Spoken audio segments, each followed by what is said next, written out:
Welcome to the Year 1 Midterm webinar, otherwise known as Hot Tips for Midterms, How to Keep It 100. So we have an awesome panel here today, as well as our advising team. They're here in the back. And before we start, even though we're not technically on campus, we still like to do our territory acknowledgement. So we would like to begin by acknowledging that the land on which we gather is unceded territory of the Syilx Okanagan peoples. Okay, so moving on. We only have half an hour today, so we're gonna run through this pretty quickly. First, we'll introduce today's panel. So we have Dr. Eganar, who some of you probably know already and may have as an instructor for 176. Dr. Eganar, do you want to introduce yourself? Thanks, Kayla. My name is Yannick. Don't have to be that formal. And yes, this term I'm teaching a few sections of 176, so hopefully some of you will already be familiar with me.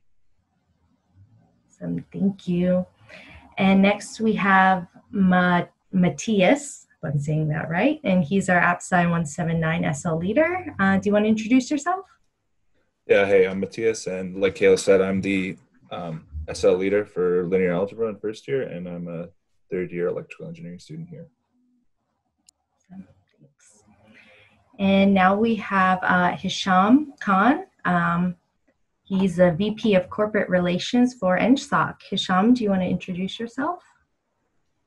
Yeah, hi, my name is Hisham. I'm the Vice President of Corporate Relations for the Engineering Society, and I'm in second year mechanical engineering. Awesome. And last we have Melissa Feddersen from Health and Wellness. Thanks for coming. Do you want to introduce yourself? Hello, I'm so happy to be with you. Wish we were in person so I could see your faces. I love working with students. I'm here to try and help you stay as healthy as possible while you're at UBC. So keep in touch and we'll look forward to chatting today. Thanks, guys. So we have quite a varied panel. So now we want to invite everyone to ask questions. So you can enter your questions in the Q&A box if you see that at the bottom of your screen, I believe. And I have some ideas to get you going up there, and don't be shy. So I'm going to stop sharing right now so that I can take a look at the Q&A box because I can't see that while I'm sharing the presentation.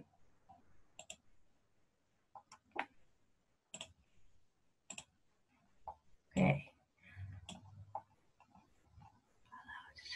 Okay, nothing yet, but I actually have a question that I think a lot of students might have in the back of their head. Yannick, what errors do you see year one students make in preparing for midterms? Yeah, thanks, Kayla. Can you hear me better now? Is that I have all problems. Anyway, I think the most common error I see is that year one students will put a lot of faith in the cramming technique. That idea that, okay, I've got an exam at a certain time, so I'm going to cram for that exam for 6 hours immediately before the exam. And I have to say, both from a student, from when I was an undergrad and as an instructor now, this just does not work. One of the most spectacular failures I've ever had in a midterm was when I tried to do this as an undergrad, and I stayed up all night cramming for a psych midterm, and I'm embarrassed to share my score on that. It was just terrible. And looking back on it, I understand that was why I did that, but I also understand why it was a mistake. I was exhausted by the time I got in the midterm. I was not thinking clearly. I was physically and emotionally just wiped. And I hadn't really committed anything to any kind of mid or longer term memory. All I was trying to do at that point was literally memorize things so that maybe something would stick. And so, we know from learning theory that this is just not going to be effective. And I would really encourage you to come up with a balanced schedule preparing. And in that schedule and scheduling your time, um, treat it like an extension of your normal week, right? You have various obligations throughout the week. You attend classes at certain times. You do labs, tutorials, homework assignments at certain times. And maintaining that schedule and maybe just enhancing it so that you're preparing more directly for those midterms, that's going to be your best approach. So that's my number one tip, is stay away from that cramming mode. It really will not serve you well. Awesome, thank you. I see a question here from Scott. How would you, I guess it's kind of similar, but maybe we'll look to Matthias or maybe Hisham. How would you recommend prioritizing your studying time for the different midterms? I can answer this one. Personally, I made a mistake in first year of definitely like prioritize for a midterm. Like if you have a calculus midterm coming up in a week, definitely like Yannick said, space out the studying normally, and then you'll be prepared on like a normal schedule. But I would caution you on not overcompensating for one class. I ended up doing that in first year, and I ended up doing well on like my calculus midterm, but then I had 5 other classes to catch up in. So it's all in moderation is my recommendation. And maybe Hisham has something else to add. Yeah, I think all of us are guilty a little bit in first year when it comes to, cramming very last minute, thinking like, hey, I've done this in high school. I can do this before. It's not going to be that hard. But it's a new phase of exams that you face. And my tip usually is that worked for me really well was to kind of gauge your classes, let's say all of them a week before all midterms are supposed to tentatively start. So then you have an idea that, I'm kind of lost in that class, so I'm going to need a bit more effort here. And, kind of stack them, like put them in order 1, 2, 3, 4, 5, 6. That 1, I'm going to need the most effort for this because I'm totally lost. I have no idea what's happening in linear algebra. And 6, I'm really good in drawing. I don't really need to worry about it. So you can kind of stack it in a way and then allocate time according to that difficulty, like as you would do in a video game with a task. Just, allocate time to it so you can have an even spread. And yeah, that worked out really well for me and a lot of people. Awesome, thank you. I have a question, and maybe again, one of our students can answer this question. How do you come back from a bad mark after being disheartened? I would say to an extent you should care about your grades, but don't let it be everything that defines you. So like, I don't really know how to explain this, but like, even if you get a bad mark, it doesn't don't let that drag you down. I know it's hard to do. It'll take time to like get over a bad mark, but you don't have to let it define you, and you can almost like try to turn it into something that motivates you to do better on the next exam. I'm sorry, Hisham, you go ahead then. Could I follow? No, actually, Dr. Yanni, you go ahead. I'll just touch on whatever you speak on. Okay.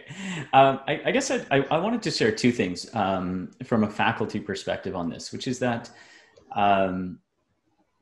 when we're marking midterms and we see those marks come out, they're not judgments about you as people. All they are is marks. And so, I have heard from some students in the past that they feel embarrassed. And I remember feeling like that when I didn't do well in a course. I remember feeling embarrassed or maybe even a little bit ashamed. But faculty instructors don't look at it that way, or course instructors don't look at it that way. It's a mark. It's not a sign of who you are as a person, and certainly not even a sign of what you're capable of doing. It's just a measure of what happened at that point in time in that way.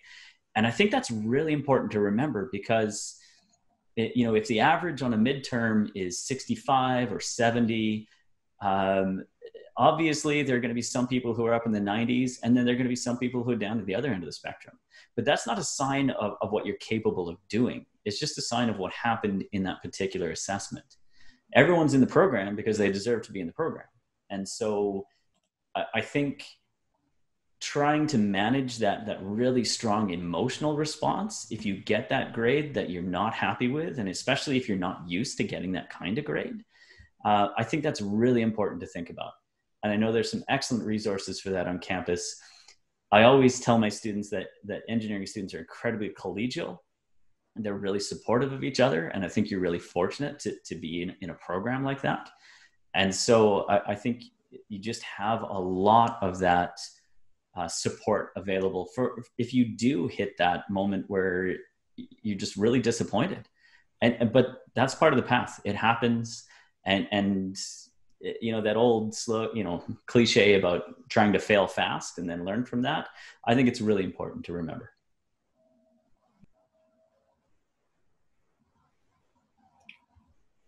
Okay. Sham, did you want to add something still, or? Yeah, I was just gonna say fail fast, fail hard. That's what worked for me as well. You know, test around with all the things you can possibly do, and in the end, it's just, you know, it's just marks. It doesn't again define who you are, and just, you know, take the negatives, take the positives, see what worked, what didn't, and move on with it. Because when you're jumping from high school, and especially like in you know, in the time of today, when, you know, everything became really strange with the whole pandemic affecting, you know, first years coming in, with grades and all that. So, you know, you're gonna notice that there's a whole rift and a jump in like grading systems as well, which you probably didn't realize with some people. So like, don't take it down that, oh, I'm just, you know, I'm just bad at it, you know, it's not my thing. Fail fast, fail hard. You know, it's, you just take it as a learning curve. All of us went through it, and yeah, it's just a part of the first year process. And I guess just to clarify one thing, not all of you are going to fail, of course. And fail is, you know, it varies. What you might consider a fail, other people might consider a success. It depends on where you are in your individual kind of learning path. First year averages across courses, they tend to vary quite a bit. But, you know, in the end, a course average in year one is usually in the 65 to 70% range. So, you know, I think that's also important to remember is that the standards for success and, you know, what your colleagues are doing and how they're you know, succeed or failing in their courses. Sure, the number's important in the end. But the course average is not a 97. That just doesn't happen. And so when you're thinking about, you know, what you're aiming for and what your personal measure of success is, sometimes that's also helpful to remember. Kayla, I don't mean to take over, but I did want to try to answer another question that was raised in the chat, unless you had something else. Yeah, no, yeah, I see it there from Isaiah. Yeah, and I think this is a really good one, because what we do with year one and year two is we try to make sure that you don't have more than one midterm in a 24-hour period, and ideally not more than one in a 48-hour period. But we also know that you have other assignments, you have labs, you have homework, you have other activities that you're doing. And so what I would say is that the best way to do this is to do, I think it was Matthias said, you know, come up with that list of, okay, what do I need to do this week and in this 2-week block? What are the actual tasks that I have to complete? And then think about how much time you need to allocate to those in order to do them well. And so the midterm period is a little bit different, because we're expecting you to prepare for these midterm exams as well as keep handing in your lab reports and your assignments and those kind of things. And it is busier. It's just that simple. It's a busier time of the term. And having that list and understanding how much time it's going to take you to get through each of those tasks, and then blocking it out in your calendar, that is huge. It's going to make it so much easier to manage those things. And I'm really, I don't want to take too much time. I'm sorry. I'm really hoping that somebody can jump in with some tips for maintaining physical health and well-being, given that there is that increase in the amount of work that's expected in this time. Thanks. Melissa, I don't know if you want to jump in as well. Yannick mentioned. Sure, I'd be happy to. Yeah. I think one of the things that we always, I like to bring to this conversation is sort of around your success.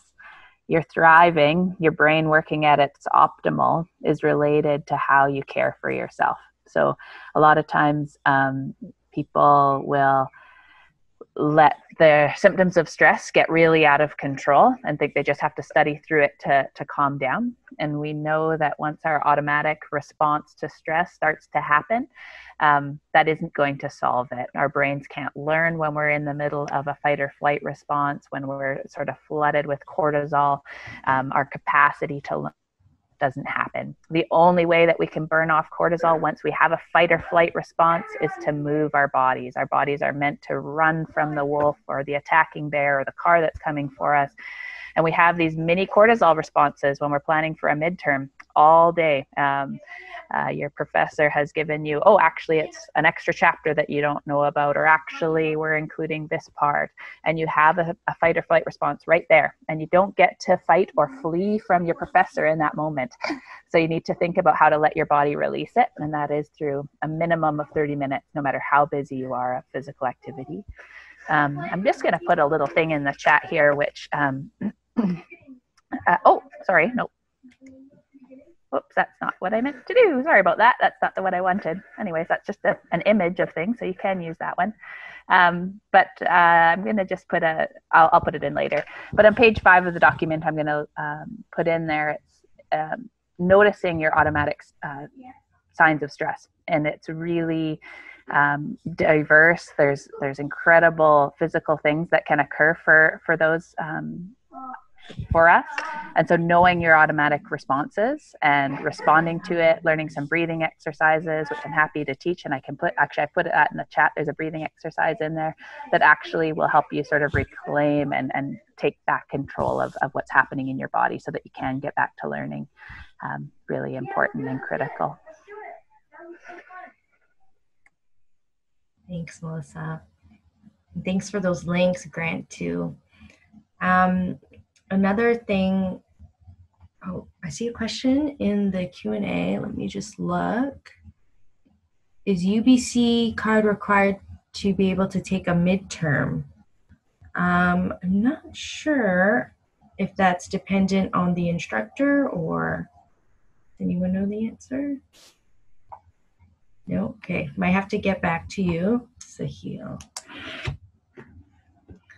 Okay, since we kind of are on the topic of managing stress and school life, we're kind of in a unique situation with COVID-19. So I don't know if anyone has some tips or advice on dealing with this extra added stress of not just midterms, now you're at home, you don't see your peers, you can't do study groups, or I guess you can virtually.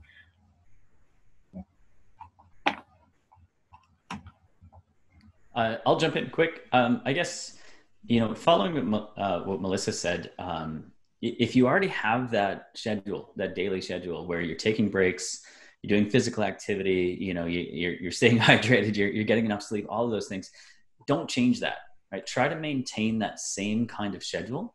Yes, you do have some additional responsibilities, but don't make radical changes to your daily life based on midterms. The short and long-term effects, they're not going to be positive.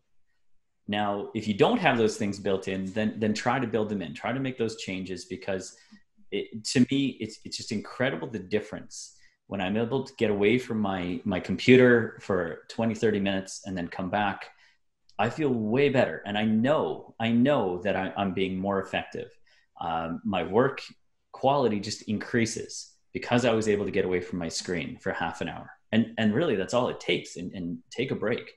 So try to get those breaks, build them into your timetable, schedule if they're not there, and don't eliminate them if they are there. I can kind of add on to that.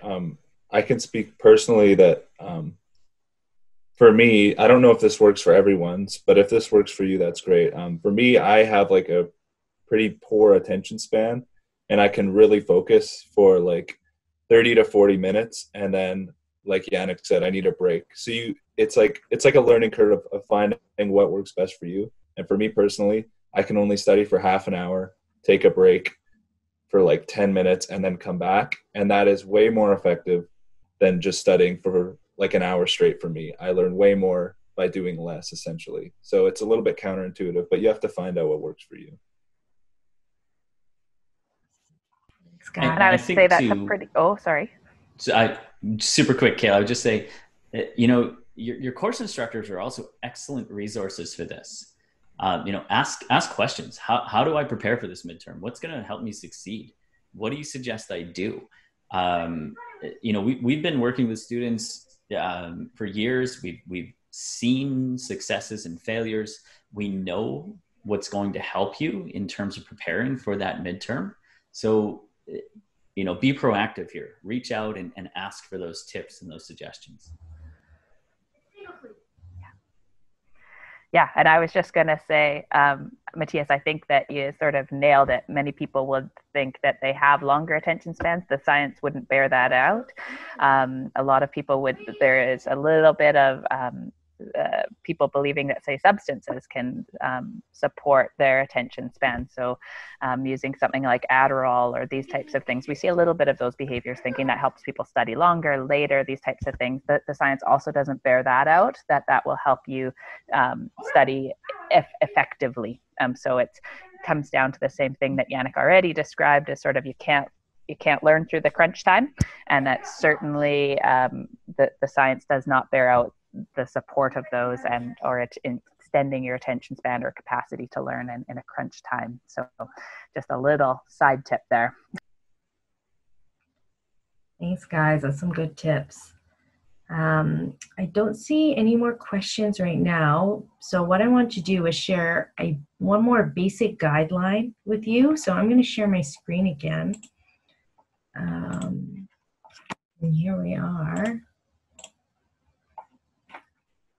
Oh, back to the beginning. So a basic guideline: if midterms and early assignments are graded lower than 60%, it may be time to speak with your academic. And to seek support of an academic advisor, because you may be at risk of academic probation. So we are here to help. We have our advising team who are also on the call with us today, and they were actually answering some of your questions in the Q&A box as well. So here we are: Adam, me, Patty, Renee, Sam, Tamara, Grant, and Marie, who's on mat leave. So you can contact us anytime. Some of you may know our contact information already, our website, and the PD portal to make an online appointment. They're being done, I believe, via Skype or Zoom. And email us. You guys know our email, soe.advising@ubc.ca. Oh, I just realized I wasn't even sharing. Was I not sharing my screen? No. No, you weren't. Sorry. That's okay. You were really clear though, Kayla. So thank you. It's like I didn't even need the PowerPoint. I could have just like ran with it. But yeah, so this is the stat that I read you. You may have seen this at Jumpstart as well. I believe it was on that PowerPoint. So yeah, so we do encourage you to reach out to us if you need anything, our advising team. And like I said, some of you may be familiar with us already and know how to contact us, but here's our info again, if you need us. All right, are there any more questions? Kayla, I see one specifically to international students and resources that they're allowed to use. Check with your course instructor. This will be something that they will say yes or no to. So this is a good question to ask. I'm gonna stop share. All right. Well, if there's no more questions, Again, our information, Renee put it in the little chat box. You could reach out to advising if you have any more questions. Otherwise, thank you everyone for attending and for all your helpful advice. And yes, there will be a recording of this meeting. And yeah, so thanks. Everyone have a good day. Thanks, everyone. Stay healthy.